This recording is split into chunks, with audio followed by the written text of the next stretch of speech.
People keep saying it. AI isn't profitable. It's a bubble. Haven't we learned anything? It sounds like wisdom. It sounds like caution. But here's the truth. Bubbles aren't mistakes. They're how revolutions get built. Every great technological leap forward follows the same rhythm. First comes innovation, a breakthrough that sparks imagination. Then comes the boom.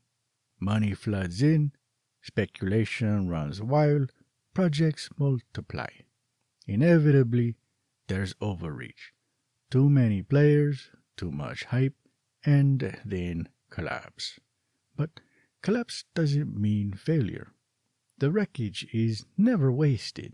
Survivors gather up the assets, the talent, the infrastructure, and in time, the technology matures into something so ordinary, so woven into daily life, that we forget it was ever controversial. This isn't new. It's a story of canals, of railroads, of electricity, of the internet. Each time, critics called it mania. Each time, the frenzy laid the tracks, literally and figuratively, for the future. Picture America in the 1870s. Half-finished tracks stretching into empty plains, locomotives rusting in ghost towns, investors ruined by the panics of 1873 and 1893. Newspapers sneered at railroad mania, and yet those abandoned rails became the skeleton of a national economy. Financiers like J.P. Morgan stitched the fragments into coherent systems. Railroads standardized time zones. They opened national markets. They powered industrial growth. The bubble funded the build-out. The failures were the compost from which the backbone grew. Without the frenzy, America would not have industrialized as quickly or as completely.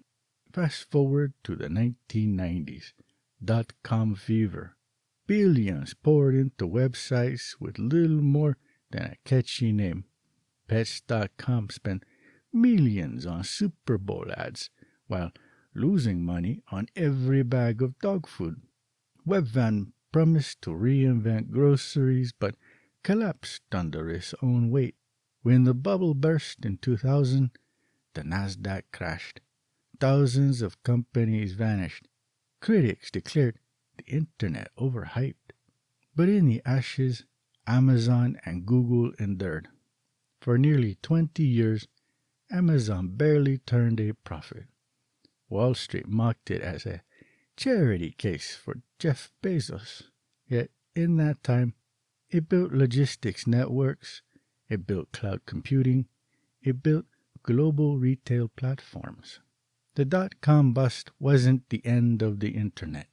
It was the clearing fire that left behind the companies that would define the digital economy.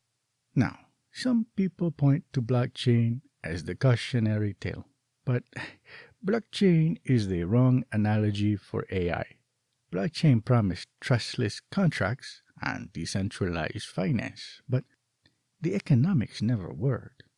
Bitcoin devoured as much electricity as Argentina.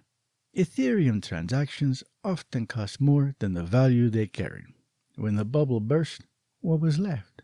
A handful of speculative coins, some niche applications, and a lot of wasted energy. No backbone, no infrastructure, just smoke. AI is different. Yes, training frontier models costs hundreds of millions, but unlike blockchain, the outputs already justify the inputs. AI is everywhere. Doctors use it to spot tumors. Scientists use it to model proteins. Businesses use it to streamline logistics.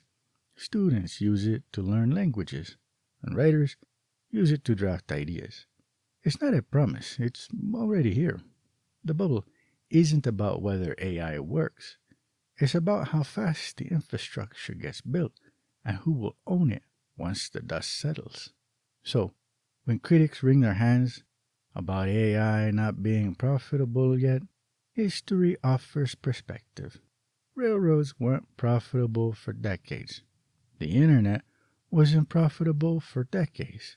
Amazon went nearly 20 years without consistent profits. Profitability is not the early signal of a revolution. Infrastructure first, profits later.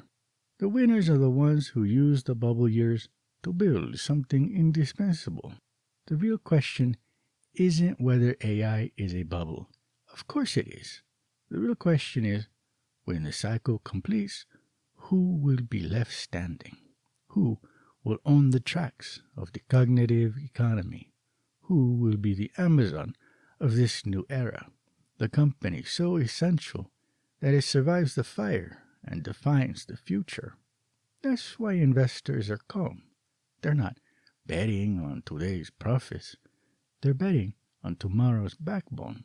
And while no one knows which names will survive, the business cycle will go on to repeat itself as it always has.